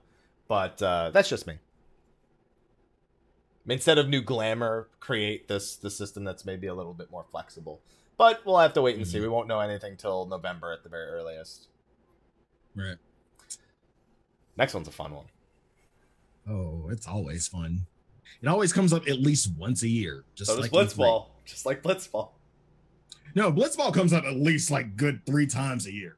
Yeah, you got a good This point. is a yearly conversation. It's usually around E3.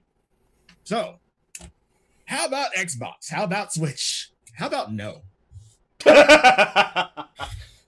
I? I want that. I want that to be the headline. How about Switch? How about Xbox? How about no? How about no? How about no? And it's not even from the thing is it's never really from Yoshi P's side. It's always from Microsoft's side. Like Switch is fairly new, so they like I can't give them too much shit. But we see this every year from the Microsoft side. And every year it's the same issue. You know, being able to crossplay with everybody else. Being able to crossplay with PC and Sony. And the fact that y'all can't get the fuck along just for one fucking game, it's always going to be your fault. We're always going to come at this impasse. So why the fuck do we do this every fucking year? Because if it ever does happen, it'll be really good for business. But it's just... And here's the thing. You say that, but we're talking about Xbox. Switch, not necessarily. It's a different audience. Xbox is a totally different audience. I feel like this would work more for Switch than it would for Xbox. Xbox usually doesn't have a lot of RPG representation, and it hasn't for a while. Why? The audience. I call the Xbox the shooter console for a fucking reason. Because that's basically what it is. Dude, Microsoft had listen, for E3 this year, Microsoft proved they have the best conference for showing me games I will never buy on Xbox, and I'll buy for everything else.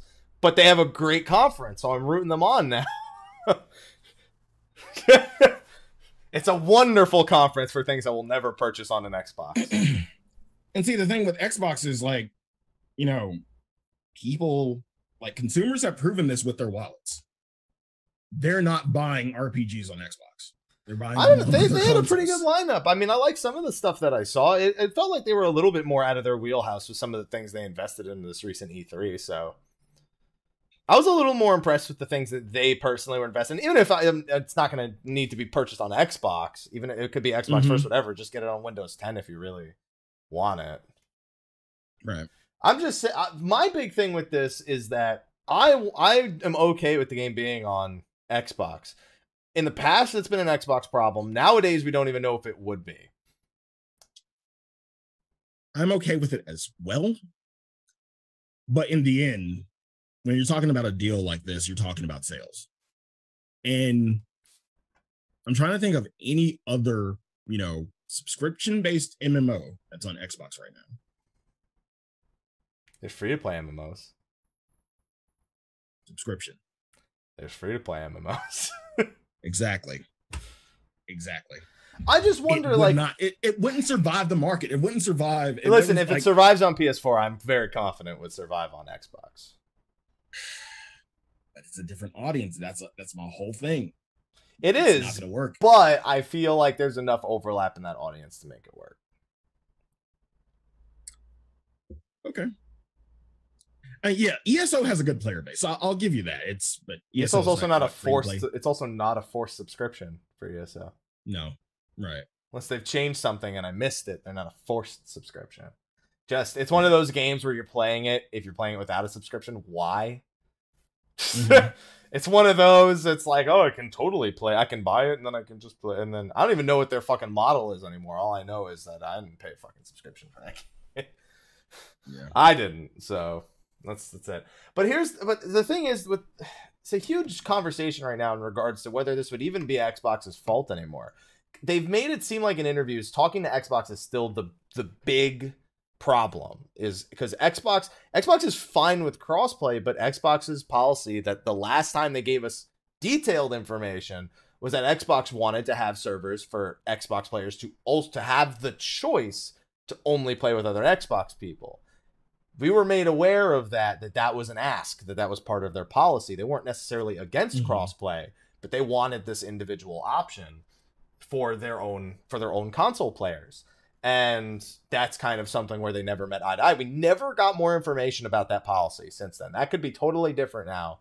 But every time they talk, they keep saying we're talking to Xbox.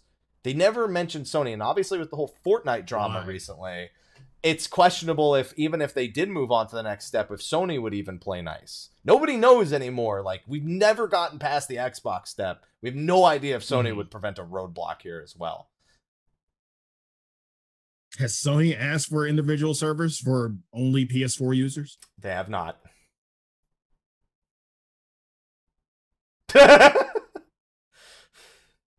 All right. That's all I'm saying. Like, what the fuck is the? But it's the whole Fortnite thing is the main reason why people question it, because they're specifically not allowing Fortnite to be crossplay. That's like a big thing. And then I don't know if you saw, but Nintendo and Xbox are tweeting at each other with Minecraft. They're like, "Hey, you want to do a collaboration? Since you and I can work together." I love that shit. That shit was great. And Minecraft was like, "This is beautiful." Oh man. Yeah, and on top of that, the other issue with Xbox was always, if you have Xbox, you needing Xbox Gold or not needing Xbox Gold to play 14. That was the other issue. We never found out where they stand on these things. They haven't given us any updates about the intricacies of that. So I don't know. It's so weird to know so much of what could be happening, but not know what the fuck is even remotely happening. I still think it's a fool's errand. Like, we come to this every year, and we get a little bit more, like a minutia more every year, but it seems like no headway is being made. So I honestly cut my losses at this point. And the other question is the Switch. We've been talking about the Xbox. The Switch is, of course, the joke there is of hardware limitations like the PS3. I don't know what the hardware limitation is in particular. I know the different hardware inside. All I know is the Nintendo Switch has a lot more RAM, which was a big problem with the PS3 in particular. I don't know the exact comparison of how much more RAM the Switch has, because that allows you to render multiple objects or helps with the rendering of multiple objects. So I don't even really know what the exact hardware limitation would be, but I do feel like the Switch, I feel like Nintendo eventually they just don't do high-end tech. They're always about tech that's kind of fun and not high-end. So I question if they'd even be able to keep up through future expansions and updates and anything that Square Enix wants to do. So that's my concern. Yeah, I have the same concern. And we always had that running joke when PS3 was out that, we couldn't get all this good shit that we have now because PS3 limitations.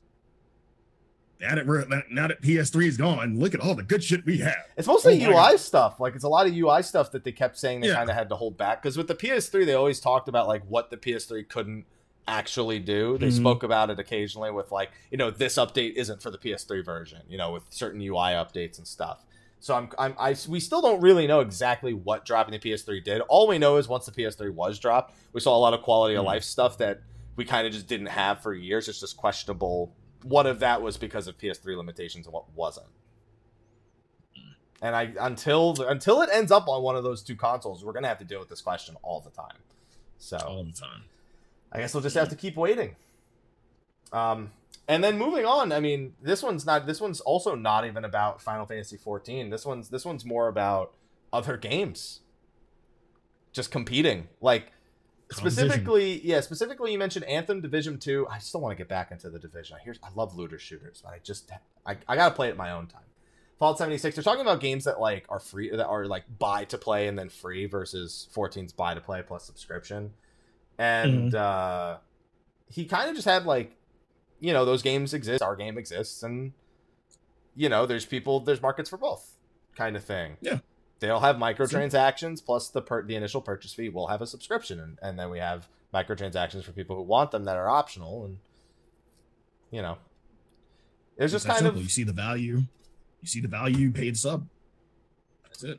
That's it. Yeah, I mean, it's literally just that there's different it's kind of like when people ask, people unsub during these times, and he goes, that's fine, because they'll come back when there's something they want. And we had this discussion with Layla, with Yoshida, where he's just like, I'm gonna unsub for all this time, and then I was like, yeah, but Yoshida always says that he's okay with that because he knows that you'll be back for the patches you do like, and thus far he's had 100% accuracy. You've always come back for the patches you're super interested in. He goes, he's got me there. He was like, damn, I'm in the system. Yep. And that's how he knows. He's like, they'll stop playing, but they'll start playing again. I guarantee it. Yeah. And he ain't wrong about that, especially when expansion time comes around and whatnot. Next one, and by the way, we're still only on the Kotaku interview. So these questions are still coming out of the same interview that brought you the Jack Bauer question. Just as a reminder. I'm just saying, Trusted source. The last question that you cited from them was about MMO combat growing stale, and this was kind of just the same answer. He's like, if you don't like the way the combat's set up, there's other games to play. There's other games. It's such a laid back way to approach it. Yeah, and the other question to ask is, would Yoshi be considered overhauling 14's combat? You don't like it, go play other games. I mean, we see this a lot, though. You know how many people... I remember before Stormblood came out, the number of people who asked, is Stormblood going to change it to be, like, action style? And I was like, why even ask that question? I didn't understand it, and I saw it a lot. I was surprised how many people kept asking, oh, is 4.0 going to make it, like, more action-based? And I'm just like, no, it's the same game. Right. Again, and I say, like, when you change the combat, you're changing the game itself, honestly. Making minor tweaks to abilities, potentially overhauling a job, looking at you, Samurai. Changing the combat system would, a lot of people would be up in arms, two, possibly leave. Yeah, that's one of those things that'll really get people riled. It's like changing the product. It's like, you know what it's like? It's like releasing a game, you update it for years and years and years, and everyone like loves certain things about it, and yeah, they want minor tweaks. And then all of a sudden, just imagine doing, what it effectively feels like a whole nother game. It's still the game, but the way you have to approach it is like it's a whole nother game, and it's not the product you purchased the first time. We call this the Destiny effect. It's like when it's pretty much that, where you have a game that, like, after all these years, people are like, they're still asking for new things. And then when this would be the equivalent of making Destiny 2 and just doing nothing right. I had to go there because that's how I imagine them reworking this and like just changing things that drastically for what is effectively no reason. You can tell I'm a little salty about Destiny 2. Yeah. Who isn't? I don't know. They're playing the Division now. So I don't know. Or Monster Hunter. The jab. The jab. Holy shit.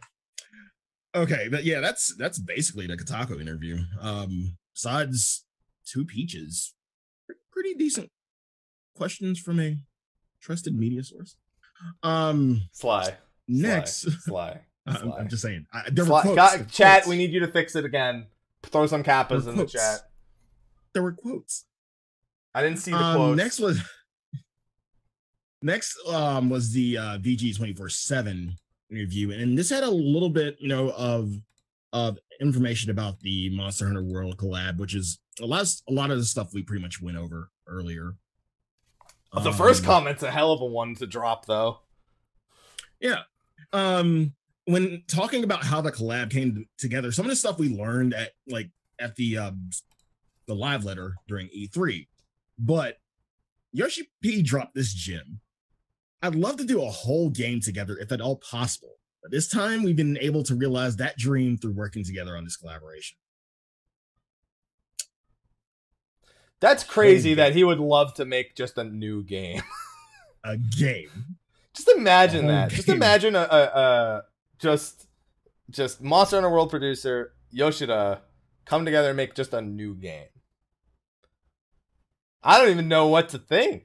Like, that's a hell of a tag team right there. Yeah. I mean, there would be...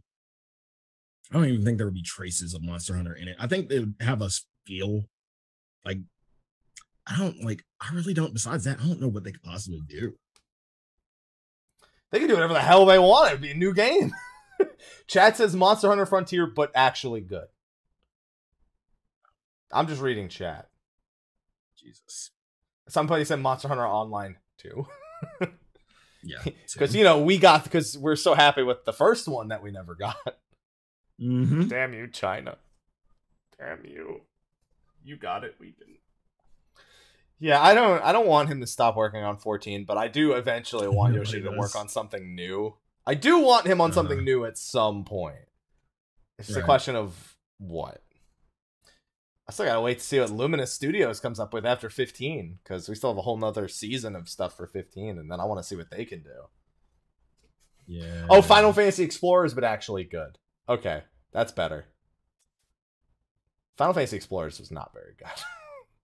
I know. I watched you play it. I watched you play it. That's why I held off. I was like, okay, never mind. I'm good. There you go. Sly, are you gonna play?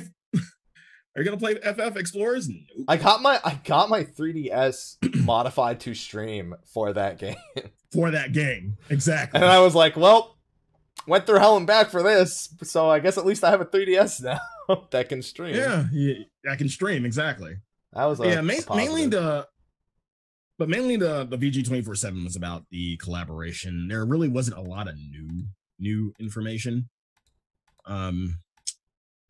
How hyped the collaboration was. It's pretty important. Yeah. We got a lot about collaboration. We got a lot. I mean, that's what everyone wanted to know about. See, the reason I was like, all right, because obviously we talked about the interview I did. I didn't want to ask like anything about the collab because I was like, everyone's gonna fucking ask about the collab. Like, I feel like that's like a topic that you have to know everyone's going to try to ask about. And it's like a topic I'd like actively avoid personally. Most people didn't. They just went all in on it. And then with the Twinfinite one, I mean, we have achievement related stuff like some crazy achievements like the Leave Quests one. Dude, I want more fun achievements in 14, man. They're just not fun like achievements. What? I don't know. Like just I look at World of Warcraft and I see they just have some they have some achievements that are like these, or they're completely fucking bonkers. But then they have things that like make you challenge shit in unique ways. I want those. I'm not really an achievement hunter though. I am when they're good achievements. Achievements just in gaming in like the last like 8 years have just gone to shit. Like, just in all games, achievements have just kind of gone to shit in the last 8 years. There's some great achievements in older games. Now it's literally like, you completed the tutorial. Good job. Like, every fucking game just does shit like that now because no one wants to actually come up with real achievements. As far as I'm concerned. You completed a game. Platinum. Collect all of this. Collect all of that. And it's like, can you fucking come up with something? Like, maybe kill, like, 3 dudes with one attack that's, like, not meant to kill 3 dudes. Like, shit like that, where you had to do, like, crazy unique things. I miss that kind of shit. And I feel like no game really does that much anymore. Woken dungeon bosses. Really? I'm down. Fuck it. I want something. Alright. I don't know. I just want something. Like, I agree that those achievements are fucking bonkers. I also agree we should have them. I just want better achievements. That's it. It's weird. It's a really weird requirement. Achievements create replayability for people who just log in and are looking for some shit to do. That's it. Unlike fucking PlayStation 4, which has goddamn Netflix achievements. You watch the fucking first season of Vampire Diaries. Congratulations. Fucking 0-point achievement. Sorry, that's Xbox. 0-point achievement for that. Why is that an achievement? Why does Netflix have achievements on Xbox? Vampire Diaries is the shit, though. I like it. I feel accomplished. I feel accomplished for my Netflix and chill. Don't leave me alone. Imagine they had an achievement called Netflix and chill. They probably do. That's creepy because I feel like they need the camera on to prove it. So I don't want that shit. I don't need that shit in my fucking people going through your achievement list comparing. Oh, do they have the Netflix and chill achievement? Yeah, they fucking do. Yeah, they do. They fucking do. How do they know? Oh boy. Oh boy. So Infinite also asked about Bard and perform, and if it was possible for other jobs to get something akin to that, not necessarily perform, but an action unique to that job. And the thing is, like, really, what else can you do? I mean, Bard is known for playing music. That's why it fits. What else would you be able, like, what were you going to say? I was going to say, you're going to get so they could be pole dancers, entertainers. And the reward for that achievement can be an emote for, what's the name of the skill you lost? The AoE? Ring of Thorns. Ring of Thorns, yeah, it could be a Ring of Thorns emote. There you go. Dude, So Ring of Thorns is coming back. Pretty much, like, dissolve this into strippers. Like, you turned a whole job into a profession. That's what the music's for. We're not dragoons. We are strippers. You the one with the script club. All right? That's you. Okay? I'm just saying. That's all you. You're the one. You now you got music. You got dancers. Now you just need the wings. And all's good. Thank you. You're welcome. Thank you. I'm just looking out for your business. All right? Thank you. You're welcome. It's no Hooters, but whatever. Anyway, the next one talks about repairs. Quality of life change I often see requested is the ability to repair all, not just all equipped. One button that will repair everything you have. Is something like this possible, or are there limitations? It's technically possible. That's not my concern. Can you fucking let us repair other people's shit so we don't have to fucking reset the whole goddamn raid? Tell your raid to stop being lazy, level that shit themselves. They got mad beast trap dailies for that. You only gotta get to level 60. You don't even gotta get to level 70. However, I do agree with you. Request repair was actually in 1.0. Yeah. How far we've fallen. Love of God, please give us this. Well, my weapon's broken. I guess we all gotta leave. No! Level your goddamn crafters. You know what feels really bad? When someone disconnects and they lose FC buffs and you have back on your feet, so you have to exit so they can get the res weakness one back. That's always great. That's always great. Oh yeah, request for repair was in beta and they removed it in phase 3. So we actually did have it at one point. Oh man. I mean, we have the technology. If we can request melds and let us do this shit again, please. Yeah, I believe we'll get it one day again. Maybe. Hopefully. So, fingers crossed. Fingers crossed. The next one kind of goes back to Ishgard housing. Like, not really housing, but like it's asking about getting more content in Ishgard or around Ishgard. I don't miss it. I don't miss it. I don't not miss it. It's just, we've dived into that lore so much. I don't see a reason why we should revisit it. I don't see a reason, like, lore-wise and just in general, why we should go back and, you know, other than just to check up on, what's his nuts? Aymeric? Yeah. I don't know why I couldn't think of that. You say what's his nuts? I don't think his nuts are named Aymeric. Shut up. You're the one who said it. But yeah, I mean, other than to check up on Aymeric, there's really nothing of note there now that we're done with the Dragonsong War. Dude, we need. It's gonna eventually. Dude, you're missing everything regarding Ishgard. You're not thinking about it enough. All right. What needs to happen is we need Aymeric to be a delivery NPC, and then we can dress him up.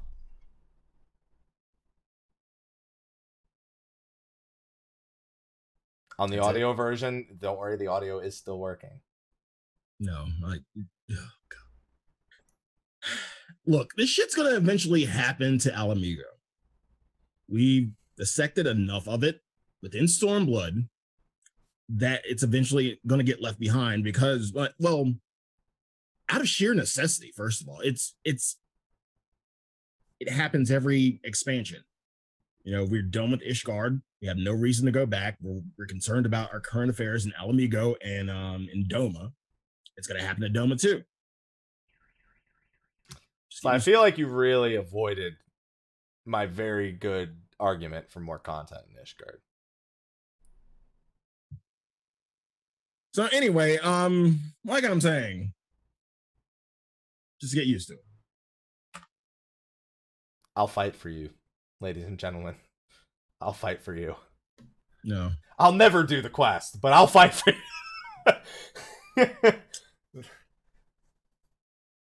It's okay, Sly. Anywho. Yeah. Yeah.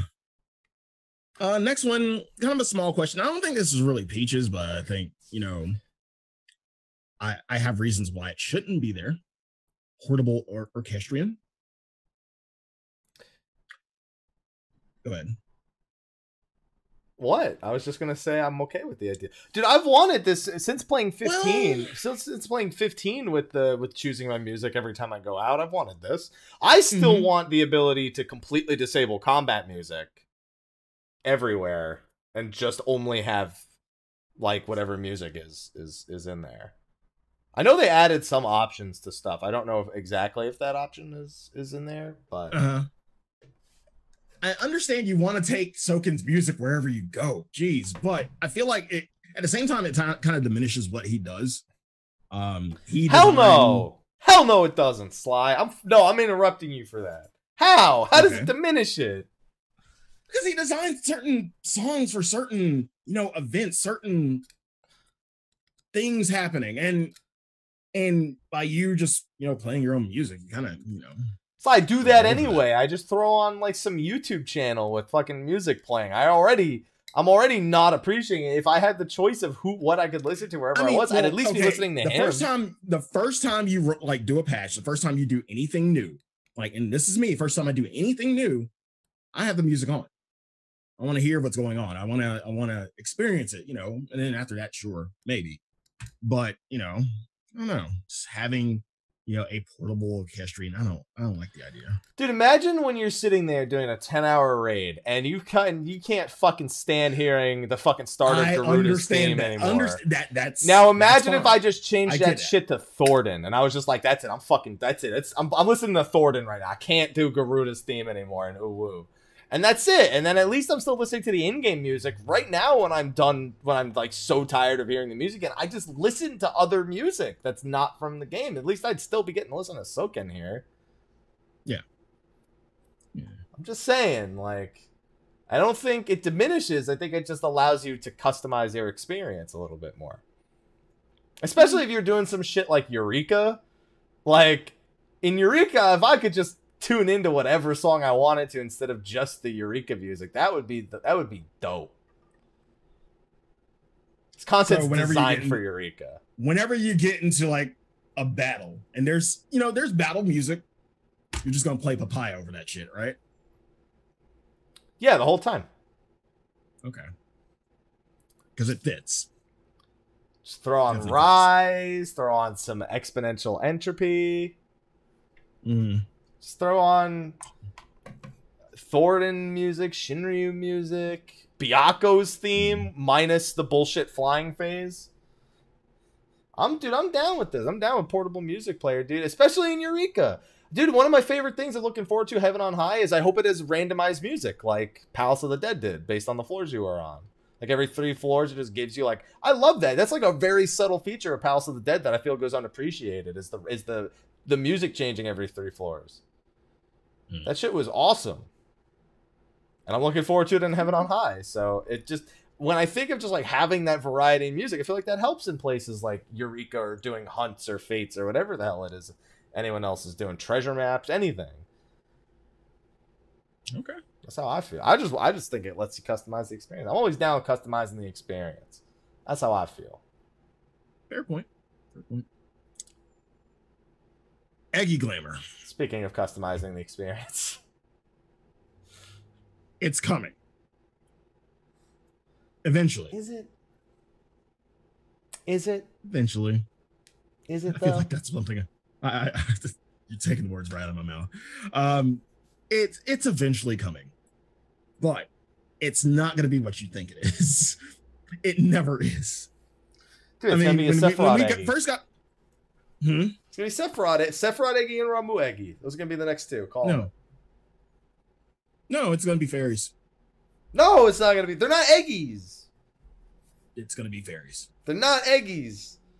It's glam. What? It's not gonna be Eggy. So you're saying that instead of like actually making new things, you just let you turn Carbuncle into Eos and Celine? Fuck it, dude. Imagine Eos and Celine fucking tanking with the Titan Eggy over this planet. Yep. Yep. Again, like did we really expect carbuncles? That was the easiest thing for them to do. Some people expected it. A lot of people didn't want it. Again, I think it's the same case, and I think the fairy is going to be it. Don't be mad if it's fairies. Just saying. I will, because they're not fucking. It's like, I get. Here's the thing: Carbuncle is also not an Eggy, but Eos and Celine are even further separated from that. That I understand that. That's why it seems even more like within the realm of possibility, because it's what we don't fucking want, and it makes no fucking sense. I think chat's more accurate. If we're gonna get something that we don't want, but it makes total fucking sense, it's more likely to just be more colors of Carbuncle. Yeah, you're right about that. Like legit, just like here's 3 more Carbuncles and that's Carbuncles. Yeah. So man, that's it, man. And I'm colorblind, so I mean they ain't mean shit to me. I'm still banking on 5.0, just like some degree of overhaul to the way that's done.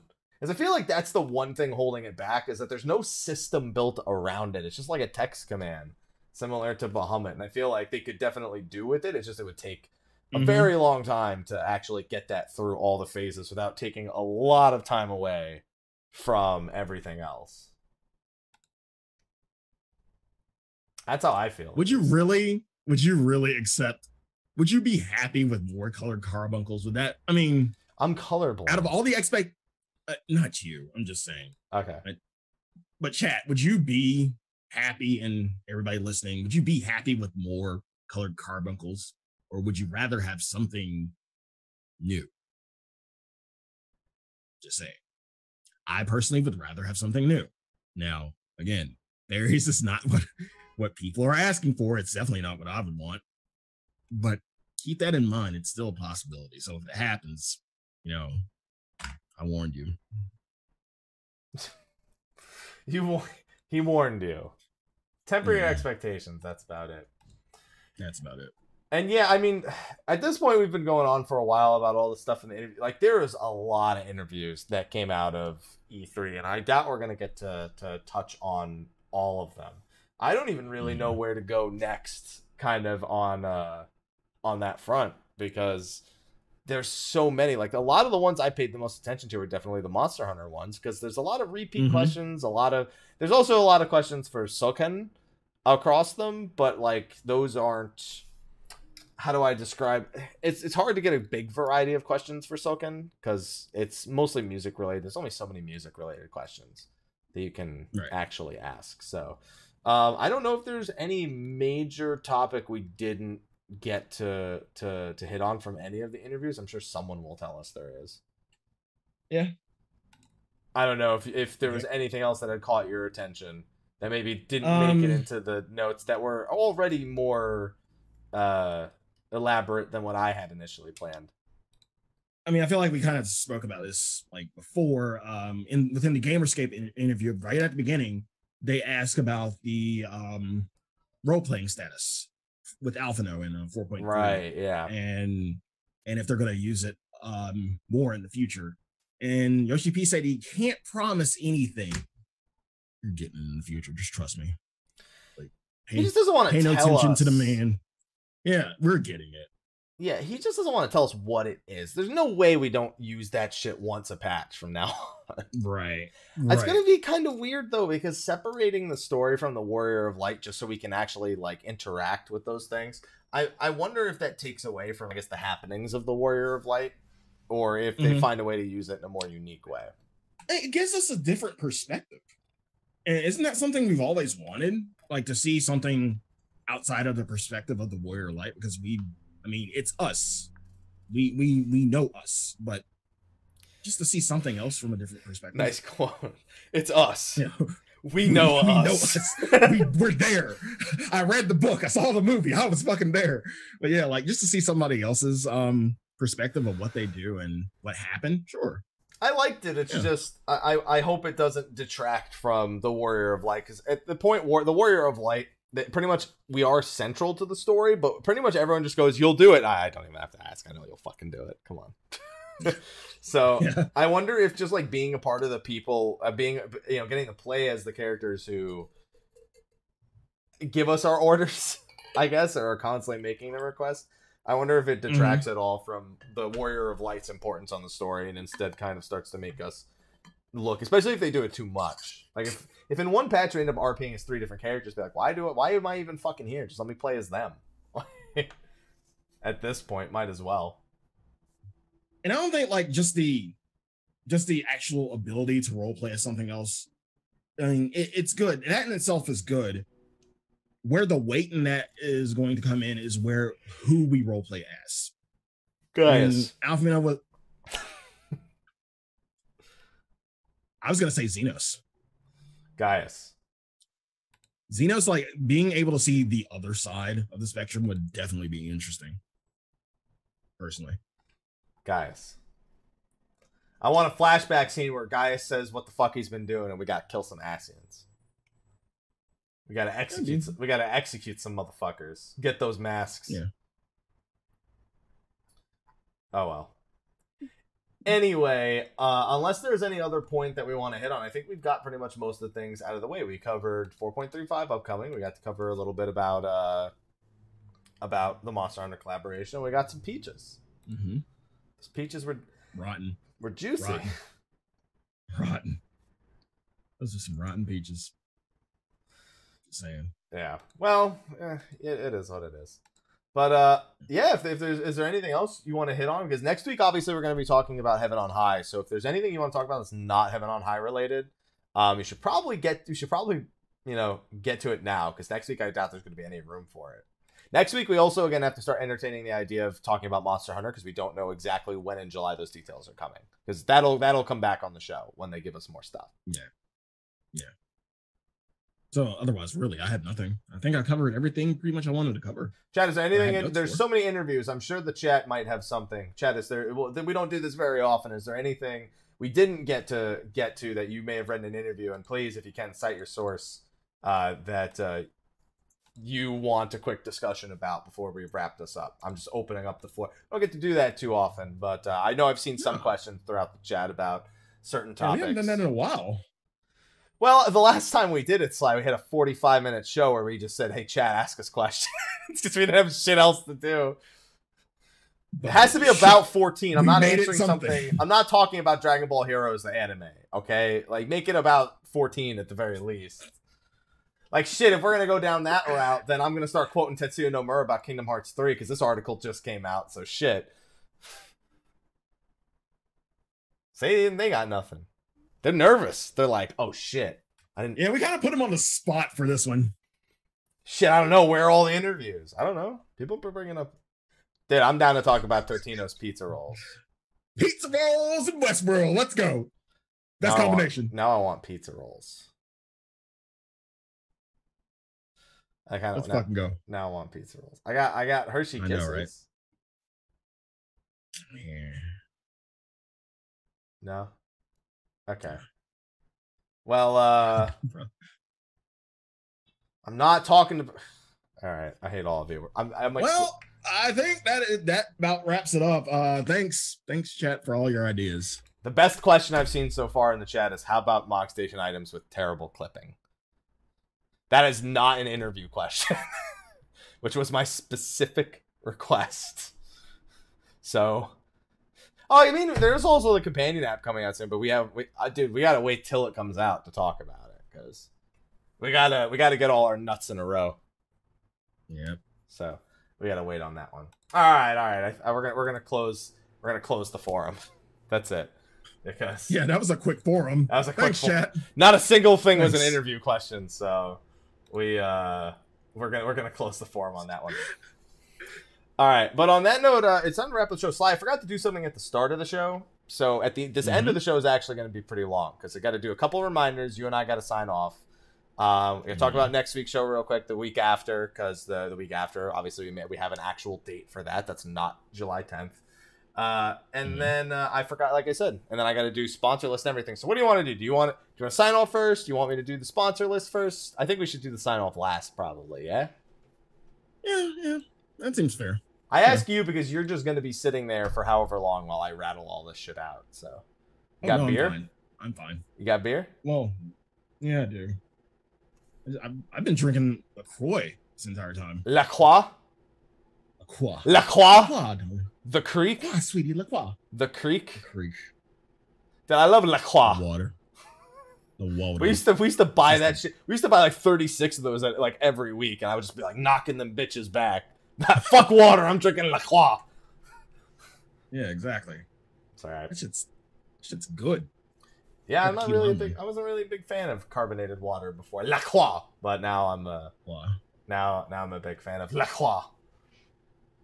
All right. Anyway, so a couple of things. One of the things I wanted to mention at the top of the show, but I kind of forgot to do it. It's not anything urgent, but it's something a bit of a reminder. Don't forget we have monthly Steel Series giveaways for State of the Realm now. Steel Series has been sponsoring my personal channel for a while, and they wanted to do some giveaways here on State of the Realm as well. So every month we have one of those going. If you go to any of the YouTube videos, there'll be a giveaway for the given month. We're going to do our drawing for the month of June on July 9th because the drawing for May was about a week late. So we'll do the second show in July. It'll probably be the show where we draw the June winner. So be on the lookout for that. Go to the YouTube video. It should be there. In fact, I could probably just grab it for those of you who are currently in the Twitch chat and just post it one time over. Come on. YouTube.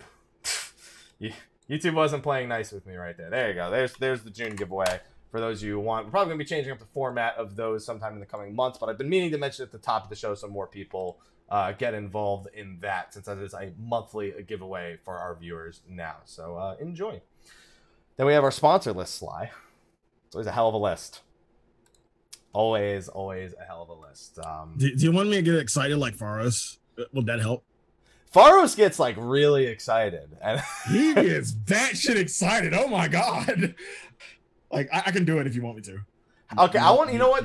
I wasn't gonna request it, but now I want to know what that looks like. So you're both bald, so I'm assuming it's gonna be somewhat similar.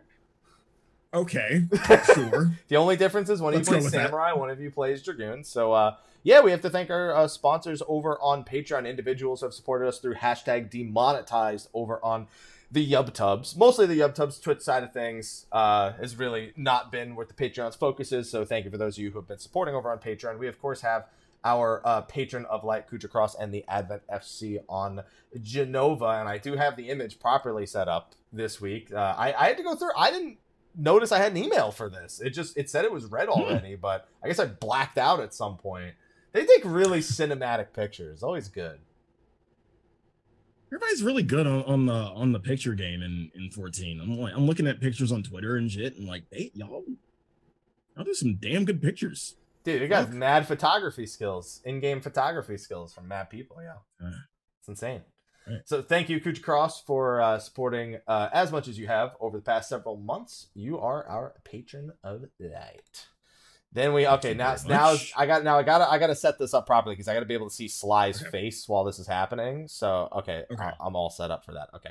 So then we have to read off the rest of our sponsors. Of course, we have our standard sponsors. We have Shadow Link on the Tonberry server. We have Dom. We have Asuka Wake on Jenova. We have Lamilionella of Midgard Stormer. We have Serren the Avalanche family on Malboro. We have John Uyatsu, Nyark of Clan Vizsla, Kifkin the Great Eagles on Exodus, Dark Graver, Kadayoshi from Khuja.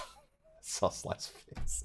Katayoshi from Khuja, Skia Symphonia from Ragnarok, Rah Xephon from Exodus, Rylanator Westaur, the Purple Warrior, Eadric Redsteele on Exodus, Lexxie Valentine, Mantaru the Rivivus FC from Zodiark, Sarah Chives from Jenova, almost forgot that, Rynoet Chikara, Goetia, Valefar, Siren, Hersh, Fersh, Faerie, Phoenix Down FC on Goblin, and Serren from Zodiark. We didn't have our elite. Wait, that's not all? That's not all? No, that's not all. Pharos 2. Then we have our elite sponsors. We have Kano Uzuki on the Jenova server. We have Starlaw and Coeurl. We have Sathal, Sarah Frost from Behemoth, Diablo, Holy Tabasco, Red Thorn, Asura, Kernai, Oni, Askin Hawk, Oscar, Crash015, Mustang, Serenity FC on Ultros, Cat Kazuma, Serial Killer, and the Reckless Tea Party on Cactar, Ignis Fairgun from Diablo, Celestia of Fanfret, Not Quarters from Excalibur, Corvus Moonscar, Private Mikey, Spike, Dining Kirasami, Rudy Rudiger, Chin Colossus, Skiller Hackman, Brawl, Jr., Ramil Gaming, and Killtastic Jones. Wow! Holy shit! I can't even do it with a straight face anymore. You held it pretty well. Yeah, I tried my hardest. Holy shit. You held it pretty. I was right about the bald thing. It really lended to the impression. Oh. Yeah, I tried. Don't worry. Maybe one day I'll come on the show bald. I won't even tell you what happened. I'll just like wear a hat until we go live, and I'll just take the hat off and scare the shit out of you. Dude, I couldn't maintain a head like that. Like this is this way for a reason. I can't. That shit, dude. It's just gonna be like just stubble by the end of the day. I ain't got the patience for that shit. So thank you to all of our sponsors over on Patreon, as usual, for supporting through a #demonetize. Thank you very much. Thank you. Now, of course, we do have to sign off for the day. So, Sly, why don't you tell everyone where they can find you at? You can find me at twitch.tv/Sly, aka Greyfox, Twitter at Slythefox, Instagram at Sly, aka Greyfox07, YouTube.com/The Velvet Room. Still working on my SMT timeline vid, and it's coming along nicely. So I'm thinking either next week or, probably more than likely next week, because I had to speed run games to get footage. Other than that, that's basically where you can find me. Next week's my birthday. I turned 34. Happy birthday! Yay, I'm old. Happy working day find you. 34 is the new 18. Okay. Okay. All right. Hey, just drink Sure. some beer. It'll be good. You just drink some beers, it'll be all right. Yeah. It'll be all right. You sound so excited about it. So excited. I can't even see you anymore. Anyway, and then I'm Mr. Happy. You can find me Mr. Happy1227 Twitter, Twitch, Facebook, YouTube, Instagram, all of those places. Some of them I post more than others. But if you need to find me, those are generally the places where I can be located. In terms of upcoming stuff, obviously we have Heaven on High next week. We're also planning on revisiting Warframe, and of course we have more Dauntless coming up. I saw Sly's. You guys didn't see it. Sly's eyes lit up when I said Warframe, because I played it for like a month and a half. My mod has been like irking me to get it back on Warframe. Sly, you should probably get on Warframe. The new quest is out. Like, damn it, where the fuck am I going to fit that in? You know you can do that now. Damn it. I need to do the quest too. See, he's right here. He's right here. And I mean, we all did get a free Trinity Prime, so it's kind of another good reason to hop in because of the Twitch loot and whatnot.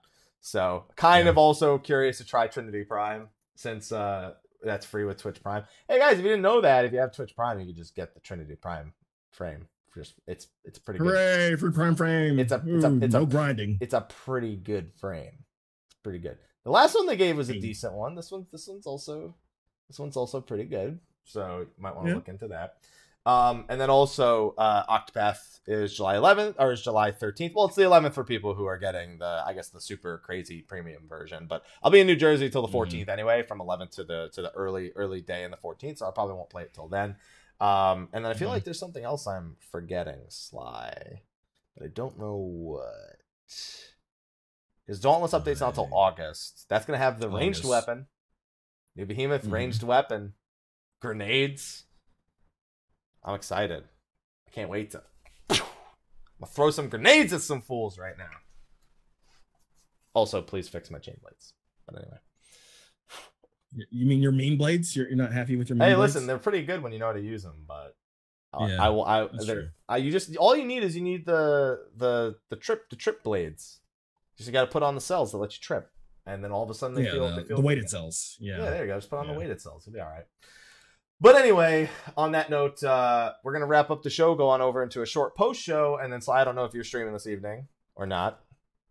Yes, there you go. So Sly's got some stream action going on. I have Uwu tomorrow, not tonight, because our raid leader is busy with something, so I will not be streaming after this. But thanks everyone for joining us for the show. Next week we'll be back on Tuesday again, believe it or not, another Tuesday show. Talk about first impressions for Heaven on High. I would like to ask Mary to join because he has soloed to the upper floors of the original palace. So as a red mage, who I'm assuming will be attempting some solos here in Heaven on High. I would be a very good idea to get him on the show. Was that a pun? There's 2 puns because Ver with Red Mage and Very with Very Merry. There's 2 puns. It's 2 for 1 deal.